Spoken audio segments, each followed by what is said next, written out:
Sa loob ng halos 2 taon, Babawiin ko sa'yo, anak ko. Sinong tatay ikaw? ito ang isinisigaw ng bawat kapamilya.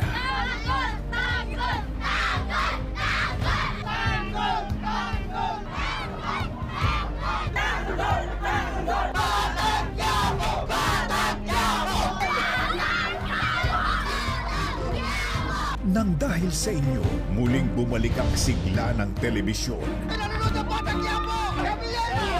Pagdating na ng alas 8, buksan niyo na nga TV, manonood na ako!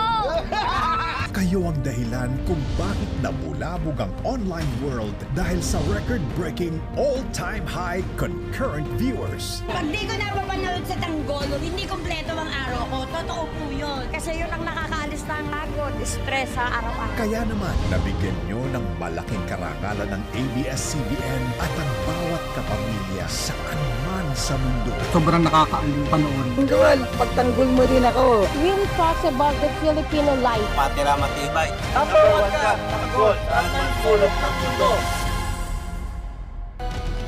Hindi matatawaran ng inyong galing at dedikasyon. Magaling ka, bata. Walang nakikialam! Ngayon, kilala niyo na kung sino ang mga Batang Quiapo. May jumper! May illegal na kapel! Ayoko dito! Maraming salamat sa patuloy niyong paghahatid ng aral at inspirasyon.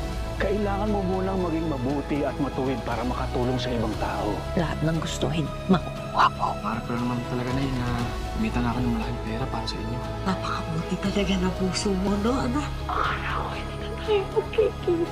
Gabi-gabi kayong naging parte ng pang-araw-araw na buhay ng bawat Pilipino. Sa pamamagitan ng sabaw ko, kita papatayin! Sino ka? Demonyo ka talaga, tanggol! Di kita bibigyan ng pagkakataon. Magkita kayo ng tatay mo. Gagawin ko ang lahat para magkita kami. Kinakailangan ko siya mahanap. At sa pagsisimula ng 3 taon, makikilala natin ang mga bagong karakter. Ano ang magiging papel nila sa mas kapanapanabik na kwento ng buhay ni Tanggol? Mula sa ABS-CBN at bawat kapamilya. Sa lahat ng bumubuo ng FPJ's Batang Quiapo, saludo kami sa inyo. Saludo sa FPJ's Batang Quiapo.